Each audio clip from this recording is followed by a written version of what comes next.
안녕하세요. 좋은 아침입니다. 오늘은 역대하 12장에서 16장까지입니다. 오늘, 5장이나 되네요. 좀 벅차네요. 예. 자, 이 장에서는요, 근데 여러 왕들의 이야기가 나오거든요. 이 왕들의 이야기 속에서 하나님께서 이스라엘 백성들에게 주시는 메시지, 그거는 명확합니다. 그건 바로 강해지는 것이 중요한 게 아니라 끝까지 하나님을 붙드는 것이 중요하다. 요거거든요. 12장에서는 그 르호보암의 이야기가 계속돼요. 나라가 남유다와 북이스라엘로 갈라지는 큰 혼란을 겪었지만 11장에서는 르호보암이 하나님의 말씀에 순종하면서 성읍들을 견고하게 세우고 나라가 안정되는 모습을 봤지 않습니까? 그런데 오늘 12장 시작이 좀 충격적이에요. 1절에 보면 나라가 견고하고 강성해지자 르호보암이 하나님의 율법을 버렸다라고 기록되어 있는 겁니다. 아니 힘써 하나님을 붙잡아도 모자랄 판에 평안이 오자마자 하나님을 놓아버리다니 도대체 왜 이런 걸까? 예? 여러분 나라가 강해지자 이제 하나님보다 자기 자신을 더 의지하게 된 겁니다.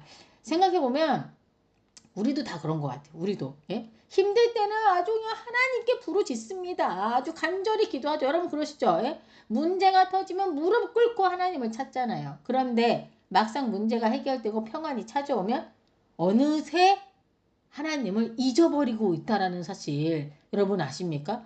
예? 그리고 다른 것들의 마음에 빼앗기곤 하잖아요. 이거 사실 여러분 들여다보시면 우리가 그러고 있더라고요. 예? 그러니까 르호보암만 그랬던 건 아닌 거예요.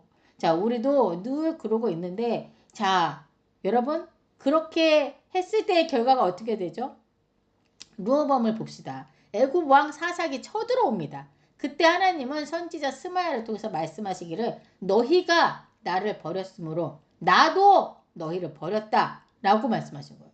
자, 그런데 여러분 이 말씀을 하나님께서 완전히 포기하셨다는 뜻으로 받아들이시면 안 됩니다. 왜냐하면 하나님께서는 징계를 주시는 목적이요. 멸망이 아니라 다시 돌아오게 하기 위함이기 때문인 거예요. 자, 보시면 르호보암과 방백들이 어떻게 합니까? 곧바로 스스로 겸비하며 말합니다. 여호와는 의로우시다. 예, 그리고 하나님은 그들의 회개와 겸손을 보시고 완전히 멸망이 아니라 구원의 길을 열어주세요. 예? 애굽 왕 사삭이 예루살렘을 완전히 멸망시키지 않는다는 거죠. 많은 보물과 금방패 이런 거는 다 빼앗아 가긴 해요. 하지만 하나님은 그들을 완전히 버리지 않으십니다. 하나님의 징계는요 단순한 분노가 아니에요. 우리를 다시 하나님께로 돌이키게 하는 그런 사랑의 매인 거죠. 매. 예? 자, 이런 걸 보여주는 거죠. 자, 하지만 르호보암의 마지막 평가는 좀 안타깝더라고요. 그가 여호와 앞에 마음을 굳게 하지 아니하였더라. 예? 솔로몬도 처음에는 하나님만 바라봤지만 결국 끝까지 붙들지 못했었죠. 그리고 르호보암 역시 하나님보다 자기 자신을 더 의지하는 길로 기울여졌습니다. 그래서 저는 오늘 본문이 이렇게 말하는 것 같더라고요. 시작보다 중요한 건 끝까지 하나님을 붙드는 것이다. 예, 맞습니다. 예, 정말 맞습니다. 자, 이제 13장은요. 르호보암이 죽고 그의 아들 아비야가 남유다의 왕이 되었을 때 북이스라엘의 그 여로보암과 전쟁을 치르는 내용이거든요. 아버지 르호보암과 여로보암 사이에 아주 끊이지 않던 그 전쟁이 이제 아들까지 이제 이어진 가운데요.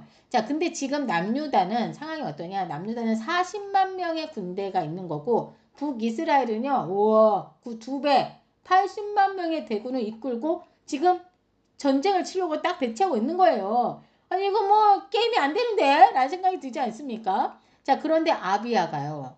담대하게 선언을 합니다. 하나님은 우리와 함께 하신다. 그는 북이스라엘이 금송아지를 세우고 우상숭배를 하고 있다고 지적을 하면서 남유다는 여전히 하나님께 제사드리고 있다라고 말을 하는 거죠. 자, 하지만 여러분 여기서 우리가 한 가지 기억해야 할 게 있습니다. 사실 열왕기서를 보면요. 아비야 역시 완전한 왕이 아니었어요. 그 역시 하나님 앞에 온전한 왕이 아니었거든요. 자, 그런데도 왜 하나님께서 남유다의 손을 들어주셨을까? 성경에 보면 답이 있습니다. 위기 순간에 남유다가 하나님께 부르짖었기 때문이에요. 예? 여로보암이 군대를 둘로 나누어서 남유다를 앞뒤로 포위하고 막 이랬을 때 남유다 백성들은요 하나님께 부르짖고 제사장들은 나팔을 불며 하나님을 찾았습니다. 자, 그리고 그 순간 하나님께서 개입하셨죠. 저는 이 장면이 오늘 우리에게도 굉장히 큰 위로가 된다라는 생각이 들었어요. 하나님은 완벽한 사람만 도우시는 분이 아니라 하나님을 찾는 사람들에게 응답하시는 분이라는 겁니다. 나의 의로움 때문인가요? 아닙니다. 내가 하나님을 찾고 부르짖을 때 우리 하나님은 우리와 함께 하신다는 거죠. 아마 포로에서 돌아온 이스라엘 백성도 이 말씀을 들으면서 큰 위로를 받지 않았을까라는 생각이 들더라고요. 나라가 무너졌죠. 성전도 무너져 집도 없어. 아무것도 없어. 모든 것이 초라했지만 하나님은 여전히 너희가 나를 찾으면 내가 너희와 함께 하겠다라고 말씀하고 계시는 거잖아요. 예? 뭐 우리도 마찬가지입니다, 여러분. 잘 될 때도 하나님을 잊지 말고 또 어려울 때는 더 하나님을 찾아야겠죠. 그렇게 하나님께 더 나아가야 합니다. 그리고 완벽하지 못한 우리라도 하나님을 찾고 부르짖을 때 하나님은 여전히 우리와 함께 하시는 분임을 여러분 우리 기억해야 합니다. 아셨죠? 자, 14장으로 넘어갈까요? 14장은 남유다의 왕 아사의 통치 초기를 보여주는 장인데요. 성경은 아사에 대해서 굉장히 좋은 평가를 하고 있어요. 예. 자, 1절을 보면 그의 시대에 그 땅이 10년 동안 평안하니라 라고 시작을 하고 있죠. 자, 그런데 여러분 이 평안은 그냥 우연히 온 게 아니었습니다. 아사가 하나님 보시기에 성과 정의를 행했기 때문이죠. 그는 이방 제단과 산당을 없애고 막 우상을 깨뜨리고 막 아세라상을 찍어버립니다. 예? 그리고 백성들에게 하나님을 찾고 율법과 명령을 지키라고 명령을 다 해요. 예? 와, 이거 보고 진짜 하나님께서 얼마나 기뻐하셨을지, 그쵸? 하나님께서 가장 싫어하시는 우상들을 막 싹 다 제거하고 나라 전체를 다시 하나님 중심으로 돌이키게 하고 있지 않습니까? 예? 자, 그런데 여기서 중요한 게 있습니다. 이 아사왕은요, 하나님이 주신 평안 속에서도 게으르지 않고 성벽을 세우고 군대를 조직하면서 나라를 견고하게 하고 막 미래를 준비해요. 예? 하나님께 의지하는 자세를 잃지 않고 있는 모습입니다. 이게 왜 중요하냐고요? 사람이 뭐 제가 늘 말했죠. 제가 배부르고 등 따시면 사람은 어떻게 된다고요? 예? 돌이키잖아요. 자기를 돌아보고 하나님을 잊어버리잖아요. 예? 근데 지금 아사왕은 하나님이 주신 평안 속에서도 그렇지 않았다는 게 눈에 띄는 거죠. 자, 그러던 어느 날 엄청난 위기가 찾아옵니다. 구스왕 세라가 무려 100만 명의 군사와 300대의 병거, 엄청난 거예요. 엄청난 인력을 데리고 침공을 해온 겁니다. 자, 이에 비해 남유다는 지금 어떠냐? 훨씬 적은 군사만 가지고 있었거든요. 자, 그런데요. 우리 아사, 사람이나 무기를 먼저 보지 않았습니다. 그는 오직 하나님만을 의지하면서 전쟁터로 나아갑니다. 11절을 보시면 그가 하나님께 부르짖어요. 어떻게 부르짖냐? 여호와여, 힘이 강한 자와 약한 자 사이에는 주밖에 도와줄 리가 없사오니 우리를 도우소서. 우리가 주를 의지하오며 주의 이름을 의탁하옵고 나아가니이다. 여러분, 와, 이거 진짜 쉽지 않거든요. 그 많은 군대를 내 눈으로 보면서 이렇게 선포하기가 쉽지 않아요. 이게 바로 믿음인 것 같아요. 환경보다 하나님을 더 크게 보는 거. 눈에 보이는 숫자보다 하나님을 더 신뢰하는 거. 아사는요. 전쟁터 한가운데서도요. 사람의 힘보다 눈에 보이는 그 전력, 그 군사들의 그 수보다 하나님의 능력을 더 의지했던 겁니다. 그리고 하나님은 그 기도에 응답하셨죠. 성경은 하나님께서 구스 사람들을 치셨고 그들이 도망했다라고 기록하고 있지 않습니까? 남유다는 큰 승리를 얻게 되고 많은 전리품까지 얻게 됩니다. 자, 여러분, 우리도 살다 보면 막 우리 앞에 막 도저히 감당 안 될 것 같은 문제, 정말 너무 커 보이는 현실과 두려운 상황들이 찾아오지 않습니까? 뭐 저도 그랬었죠.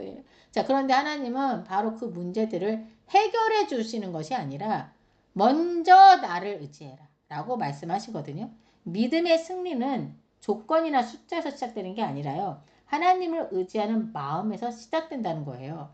자, 그리고 이어서 15장에서는 아사의 종교개혁이 더 강하게 진행됩니다. 자, 하나님께서 막 선지자 아사라를 보내서 말씀하시는 거예요. 너희가 여호와와 함께하면 여호와께서 너희와 함께 하실지라. 너희가 그를 찾으면 그가 너희와 만나게 되시려니와 너희가 그를 버리면 그도 너희를 버리시리라. 자, 이 말씀을 들은 아사는요. 즉시 행동합니다. 종교개혁 막 밀어붙이고 온 백성과 함께 하나님을 찾기로 언약을 맺습니다. 예? 자, 그 결과 15절에 이런 말씀이 나오죠.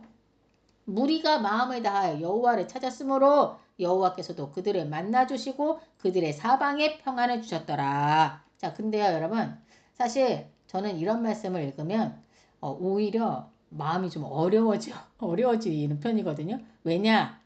나도 늘 하나님을 찾고 있고 하나님을 의지하고 하나님께 부르짖는데 매일 하나님 말씀을 보면서 하나님께서 나에게 하시는 말씀이 뭔지 막 찾고 있고 하나님을 찾는데 왜 나는 여전히 평안하지 않을까라는 생각이 들어오거든요. 제 안에. 여러분은 안 그런가요? 저만 그런가요? 예? 근데 그거 아십니까? 성경에서 말하는 평안은 문제가 바로 해결된 그런 상황을 말하는 건 아니라는 거예요. 모르셨죠? 즉시 문제가 해결되지 않더라도요. 무너지지 않게 붙들어 주시기도 하시고요. 다시 기도할 수 있는 힘을 주시기도 하시고요. 버틸 수 있는 힘도 주신다는 겁니다. 15절을 한번 여러분 다시 읽어볼게요. 제가 다시 읽어보니까 눈에 들어오더라고요. 무리가 마음을 다하여 여호와를 찾았으므로 여호와께서 그들을 만나주시고 그들의 사방에 평안을 주셨더라 라고 써있죠.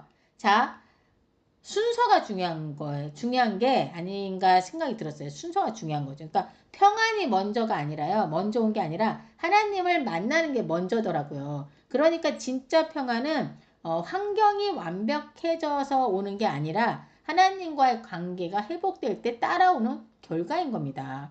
자, 하나님께서 남유다 사방에 평안을 주셨는데도 우리 아사는 여기서 멈추지 않더라고요. 심지어 자신의 어머니 그 마아가가 우상을 만들자 태우의 자리에서 그냥 폐위시키고 그 우상을 찍어서 그냥 불살라버립니다. 아, 이거 진짜 대단하지 않습니까? 이거 쉽지 않은 결정이었을 것 같아요. 가족보다 하나님을 더 우선에 둔 거지 않습니까? 그만큼 아사는 하나님 중심으로 나라를 세우고자 했던 겁니다. 그래서 성경은 아사에 대해서 그의 마음이 일평생 온전하였다라고 평가하는 거예요. 물론 아사도 나중에는 흔들리는 모습이 나오지만 적어도 오늘 본문에서는 하나님을 진심으로 붙드는 그런 왕의 모습을 보여주고 있죠. 자, 아마 포로에서 돌아온 이스라엘 백성들도 이 말씀을 들으면서 큰 힘을 얻지 않았을까. 예. 우리가 다시 하나님을 찾으면 하나님도 우리를 만나 주시는 거구나 라는 생각을 하지 않았겠습니까? 우리도 마찬가지죠. 문제가 커 보일 때 사람보다 하나님을 먼저 바라보길 바랍니다, 여러분. 자, 그리고 형식적으로가 아니라 마음을 다해 하나님을 찾는 우리가 되었으면 좋겠습니다. 하나님은 지금도 전심으로 자신을 찾는 사람들을 외면하시겠습니까? 안 하겠습니까? 안 하시잖아요. 이거는 100% 그냥 팩트입니다, 팩트. 자, 이제 16장으로 넘어가 볼까요? 여러분, 용두삼이라는 사자성 아시죠? 용의 머리처럼 시작은 거창했지만 끝은 뱀의 꼬리처럼 초라하게 끝내는 모습을 말하는 건데요. 오늘 16장을 읽다 보니까 이 말이 떠오르더라고요. 왜냐? 오늘 본문에는 하나님을 누구보다 열심히 찾았던 우리 아사왕의 안타까운 마지막 모습이 기록되어 있기 때문입니다. 우리가 봤잖아요. 아사왕이 우상을 제거하고 하나님을 찾게 하고 막 전쟁 가운데서도 하나님께 부르짖으며 하나님이 주시는 평안을 누리는 모습을 봤잖아요. 그런데 오늘 16장에서는 세상에 분위기가 완전히 달라진 거예요. 아사왕 통치 36년째 되던 해에 북이스라엘 왕 바하사가 남유다를 압박하기 시작하거든요. 라마의 요새를 세우고 남유다로 드나드는 길목을 막아버린 겁니다. 자, 남유다가 정말 오랜만에 큰 위기를 맞게 된 거죠. 자, 이쯤 되니까 우리는 자연스럽게 기대하게 되지 않겠습니까? 아사왕이 또다시 하나님께 엎드려 기도하겠구만 이렇게 생각하잖아요. 그런데 말입니다. 놀랍게도 이번에는 다르더라고요. 아니 아사왕이 하나님께 나아가지 않고요. 성전 곡간과 왕궁 곡간에 막 은과 금을 막 싹 다 꺼내가지고 아람 왕 베나단에게 보내가지고 도움을 요청하는 거예요. 그러니까 뇌물 주고 도움을 요청한 거죠. 그러니까 한마디로 사람의 힘으로 문제를 해결하라고 했던 겁니다. 결국 어떻게 아람이 북이스라엘을 공격하면서 위기는 넘어가는 듯 보였죠. 자, 그런데 그때 하나님께서 선견자 하나니를 보내십니다. 그리고 아주 중요한 말씀을 하시는데요. 왕이 하나님을 의지하지 않고 아람 왕을 의지하였도다. 그리고 이어서 너무나 유명한 말씀이 나오는데요. 여호와의 눈은 온 땅을 두루 감찰하사 전심으로 자기에게 향하는 자들을 위하여 능력을 베푸시나 이 일은 왕이 망령되이 행하였은즉 이 후부터는 왕에게 전쟁이 있으리이다. 이 무슨 말입니까, 여러분? 하나님은 전심으로 하나님을 향하는 사람에게는 능력을 베푸시는데 그렇지 않으면 어떻게 해요? 도와주지 못한다는 거잖아요. 사실이 그랬습니다. 사실 예전에 구스 사람 100만 대군 쳐들어왔을 때 아사가 어떻게 했어요? 하나님께 불을 지졌잖아요. 그때 하나님은 승리를 주셨어요. 그런데 지금 아사는 달라졌습니다. 위기 순간에 하나님보다 사람을 더 의지하게 된 거죠. 자, 그리고 더 안타까운 건 그 다음입니다. 자, 예전 같았으면 선지자의 이런 하나님의 말씀을 전해 들었으면 바로 엎드려서 회개했을 텐데 지금의 아사는요. 와, 화를 냅니다. 예? 그리고 하나님의 말씀을 전한 선견자 하나니를 감옥에 가두고요. 또 이렇게 하나님처럼 바른 말을 하는 사람들까지 다 학대하기 시작했다라고 성경에 써 있어요. 예? 자, 이 장면이 참 무섭게 느껴지더라고요. 사람이 하나님에게서 멀어지기 시작하면 정말 자기에게 좋은 말을 해도 듣기 싫은 말을 견디지 못하게 되는구나. 결국 아사는 발에 심한 병에 들게 됩니다. 근데 성경은 또 안타까운 말을 기록해요. 이게 회개를 안 해. 끝까지. 그가 병에 들었을 때에도 여호와께 구하지 아니하고 의원들에게 구하였더라. 자, 여러분. 이 말이 지금 의사를 찾는 게 죄다 이게 아니에요. 이 말이 아닙니다. 아시죠? 문제는 아사의 마음 중심이었던 거예요. 끝까지 하나님보다 사람을 더 의지하고 있었다는 거죠. 결국 하나님과 언약했던 아사의 마지막은 너무나도 안타깝게 끝이 납니다. 저는 이 장을 읽으면서 이런 생각이 들더라고요. 와, 신앙은 시작의 열정보다 끝까지 하나님을 붙드는 것이 진짜 중요하구나. 아사 왕은 한때 정말 하나님을 사랑했던 왕이었습니다. 예? 그가 한 숱한 일들을 보세요. 하지만 시간이 흐르면서 하나님보다 자기 경험 그리고 인간적인 방법을 더 의지하게 되었고 결국 마음이 어떻게 됐죠? 점점 하나님에게서 멀어지게 되지 않았습니까? 예? 근데 여러분 이 말씀이 꼭 아사를 정죄하려고 기록된 건 아닌 것 같아요. 오히려 하나님께서는 포로에서 돌아온 백성들에게 그리고 오늘 우리에게 말씀하시는 것 같더라고요. 끝까지 나를 붙들어라. 환경이 좋아질 때도 경험이 쌓였을 때도 내 힘으로 해결할 수 있을 것 같을 때에도 하나님보다 다른 것을 더 의지하지 말라고 말씀하시는 거예요. 왜냐하면 하나님은 지금도 전심으로 자기에게 향하는 자들을 위해서 능력을 베푸시는 분이시기 때문입니다. 우리도 하나님께서 우리를 부르시는 그날까지 전심으로 하나님을 붙드는 믿음의 걸음을 걸어가길 원합니다. 그렇죠? 넘어질 때도 있겠지만 다시 하나님께 돌아오고 끝까지 하나님을 놓지 않는 저와 여러분들 되기를 바랍니다. 자, 다 같이 기도하겠습니다. 하나님 아버지, 아사왕의 모습을 통해 끝까지 하나님을 붙드는 믿음이 얼마나 중요한지 깨닫게 하시니 감사합니다. 문제가 생길 때뿐 아니라 평안할 때에도 하나님을 잊지 않게 하시고 사람이나 세상의 방법보다 먼저 하나님을 의지하게 하여 주옵소서. 우리의 마음이 점점 하나님에게서 멀어지지 않도록 붙들어 주시고 끝까지 전심으로 하나님을 향하는 믿음을 허락하여 주옵소서. 여호와의 눈이 지금도 하나님을 찾는 자를 향하고 있음을 믿습니다. 오늘도 우리 삶 가운데 참된 평안으로 함께하여 주기를 원하며 이 모든 말씀 우리 주 예수 그리스도 이름으로 기도드립니다. 아멘.